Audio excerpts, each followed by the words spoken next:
tutabana muri bino biganiro ariko yari impamvu y'ubuzima bari bufatiye mu burwayi, ariko nanone twongeye kugaruka kugira tugire ibyo tuganiraho.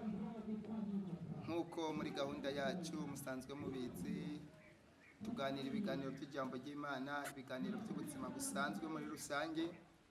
Uyu munsi tugiye kuganira ku kiganiro cy'ubuzima busanzwe muri rusange, ikiganiro twahaye intego ivuga ngo ni gute nawe wabona amafaranga ukaba nk'abandi usanzwe ureba ukabatinya cyangwa ukabona ubwo rwego utabigeraho.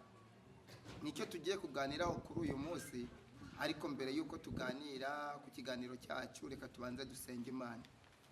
Data, mu izina rya Yesu Kristo, uri Imana igira neza, ni wowe waremye umuntu umurema mu ishusho yawe, kandi umurema umwishushanijeho kugira ngo abane nawe. Reka utugirire neza, ubane natwe muri kino kiganiro, utwiteho, uturengere, ineza yawe n'urukundo rwawe bibe kuri twe ni kubwawe Yesu, amen. Reka nongere kubipfuriza amahoro y'Imana abane namwe mwese aho muherereye.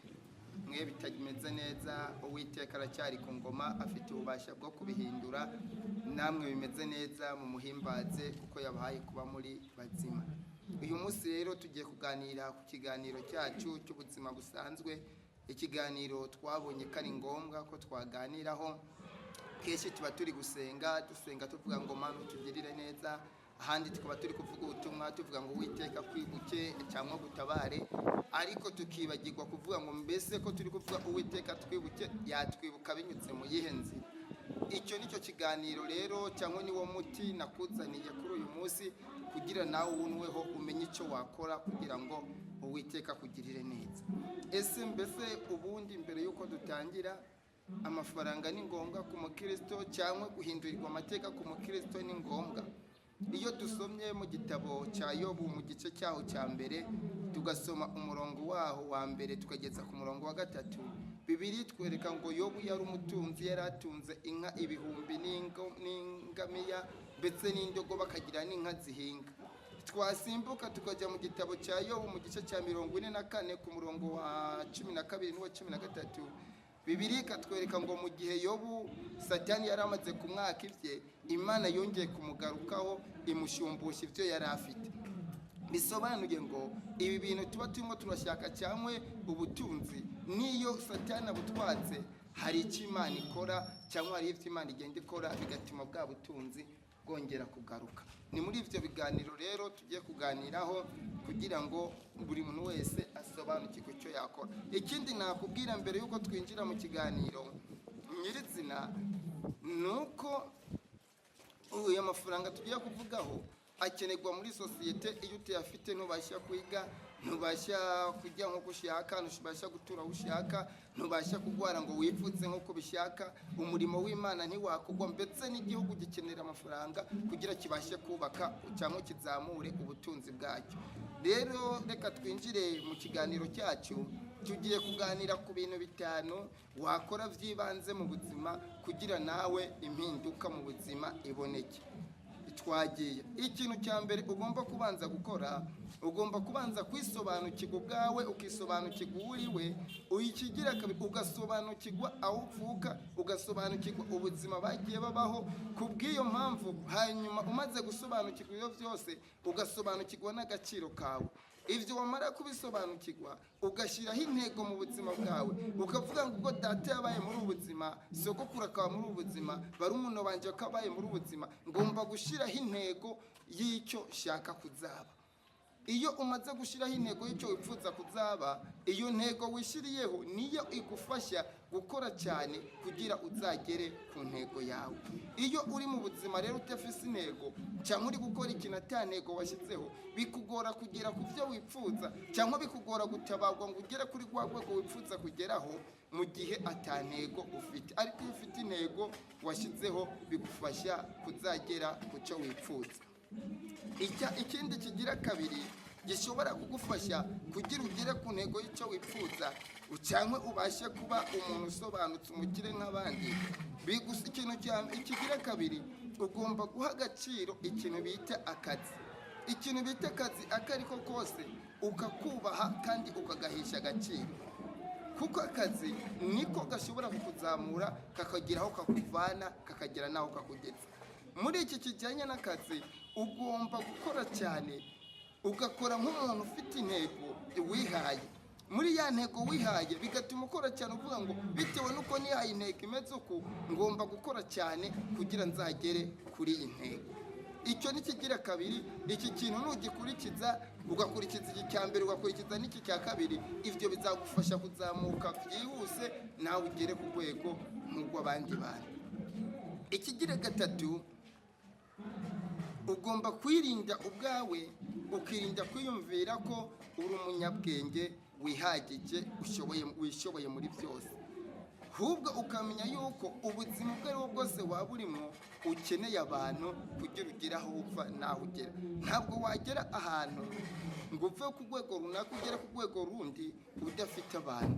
Rero ugomba kwisunga abandi bantu, rimwe rimwe ukagenda wigira ku bandi bantu, ikindi gihe bishobotse ugafatira urugero ku bandi bantu ukavuga ngo ko naka mbona bimeze uku, ese ubundi yoba yabigenjeje.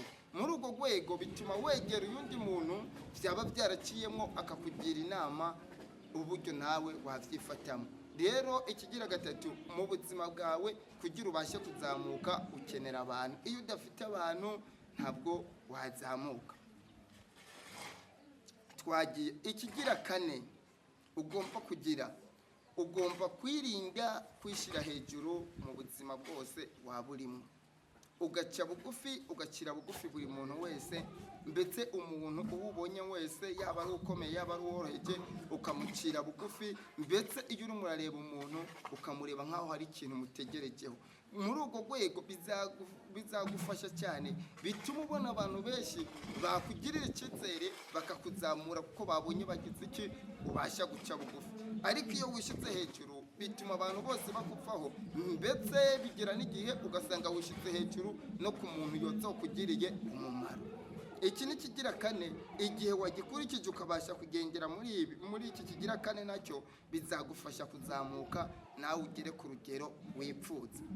Ikigira gatanu ari nacyo cya nyuma, ndetse ni nacyo gikomeye muri kino kiganiro twarimo turagirana.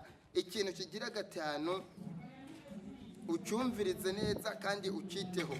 Ikintu kigira gatanu, ugomba kwirinda kuba indyarya mu buzima bwawe. Ugomba kuba umuntu uvuga ukuri, ibyo ukora byose ubikora mu kuri. Birashoboka ukaba utabasha kuvuga ukuri cyangwa ukora mu kuri ijana ku ijana, ariko ugomba kubanza kugerageza ukiga ukitoza ukagerageza ibice basi 80% mu byo ukora byose ugakoresha ukuri. Iyo ukoresha ukuri bishobora kuguha amahirwe cyane yo kugirirwa icyizere n'abantu batandukanye, kuko batakubonyemo ubujyajya cyangwa bakubonemo umuntu w'umuhemu. Muri urwo rwego bakugirira icyizere, bamwe bagatangira kuguha akazi. Hari ufise company ikomeye akavuga turiya ni umuntu wo kwizegwa, umushyize mu bintu byanje byaba bifise umutekano. Mbese iyo umaze kuzamura icyizere mu bantu kuko uri umuntu ukoresha ukuri, bituma ugera kuri rwa rwego rwawe wifuza kugeraho byihuse, nawe ugahindurirwa amateka ukaba umukire nk'abandi. Nubwo waba usenga cyangwa ukaba ukora ibindi byose, ariko utarimo urakoresha ukuri mu byo ukora ngo ube hari ikintu cy'ukuri kikurimo, umenye ngo ntabwo uzapfa aho uri nawe uzamuke. Ariko ibi bintu bitanu tuvugiye hano hantu nubikurikiza ukabigendera nk'uko ndabikubwiye, inyuma y'umwaka umwe uzaba wabonye impinduka, nawe uzaba wahinduriwe amateka, uzaba wabaye umuntu ukomeye.